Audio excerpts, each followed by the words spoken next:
দর্শক, থাইল্যান্ডে বিমস্টেক সম্মেলনে ডক্টর মোহাম্মদ ইউনূস এবং ভারতের প্রধানমন্ত্রী নরেন্দ্র মোদির বৈঠক হয়েছিল সাইড লাইনে এবং সেই বৈঠকে কি আলোচনা হয়েছিল সেটা নিয়ে দম ফাটানো তথ্য দিলেন ডক্টর মোহাম্মদ ইউনূস নিজেই। আমরা সেই মিটিং এর পরে নানান ধরনের তথ্য পেয়েছিলাম।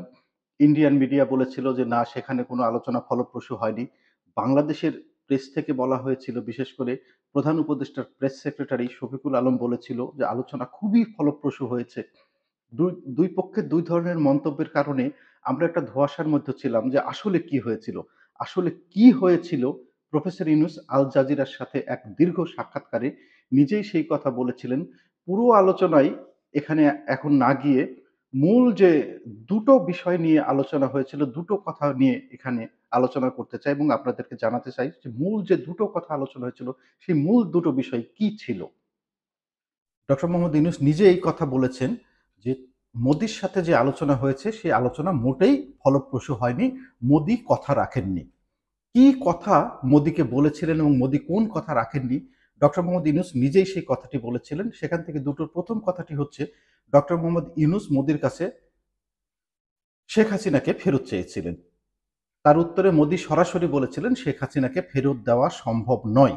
নরেন্দ্র মোদির এই উত্তরের পরে ডক্টর মোহাম্মদ ইউনূস তাকে বলেছিলেন, ঠিক আছে, শেখ হাসিনাকে যদি ফেরত দেওয়া সম্ভব না হয়, ফেরত দেওয়া ভারতের এখতিয়ার, ভারত যদি ফেরত না দেয় সেই ক্ষেত্রে আমাদের কিছু করার নেই। তবে আপনি একটি কাজ করেন, শেখ হাসিনা যেন গণমাধ্যমে কোনো কথা না বলেন, শেখ হাসিনাকে চুপ করিয়ে রাখতে হবে। এর উত্তরে নরেন্দ্র মোদি বলেছে যে এটিও সম্ভব নয়। কারণ ভারতে প্রত্যেকটা মানুষ সোশ্যাল মিডিয়া ইউজ করে। সোশ্যাল মিডিয়ায় কে কি কথা বলবে না বলবে সেটি তার নাগরিক অধিকার। শেখ হাসিনা যদি সোশ্যাল মিডিয়াতে কথা বলে সেটি তার ব্যাপার, সেটিও আমরা বন্ধ করতে পারবো না। ডক্টর ইউনূস আরো রিকোয়েস্ট করে বলেছিলেন যে শেখ হাসিনাকে এটলিস্ট যদি মুখটা বন্ধ রাখে তাহলে বাংলাদেশে অনেক কিছু অঘটন ঘটা থেকে বাংলাদেশের মানুষ বেঁচে যেতে পারে।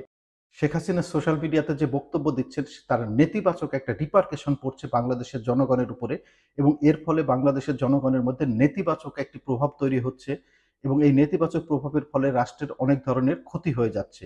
শেখ হাসিনা যেন অ্যাটলিস্ট এই কথাগুলো বন্ধ রাখে মোদিকে অনুরোধ করেছিলেন, মোদির মাধ্যমে শেখ হাসিনাকে যেন এই কথাটি বন্ধ রাখানো যায়। এর উত্তরে মোদি সরাসরি বলেছেন যে এটিও আমার পক্ষে সম্ভব নয়। তাহলে কি দাঁড়ালো? মোদি ডক্টর মোহাম্মদ ইউনূসের কোনো কথা রাখেননি।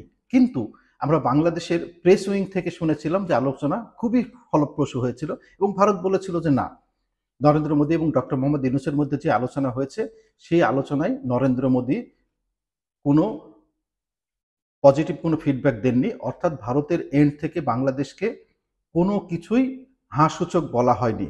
অর্থাৎ ভারত বলতে চেয়েছে সেটি কোনোভাবেই কোনো ফলপ্রসূ আলোচনা হয়নি।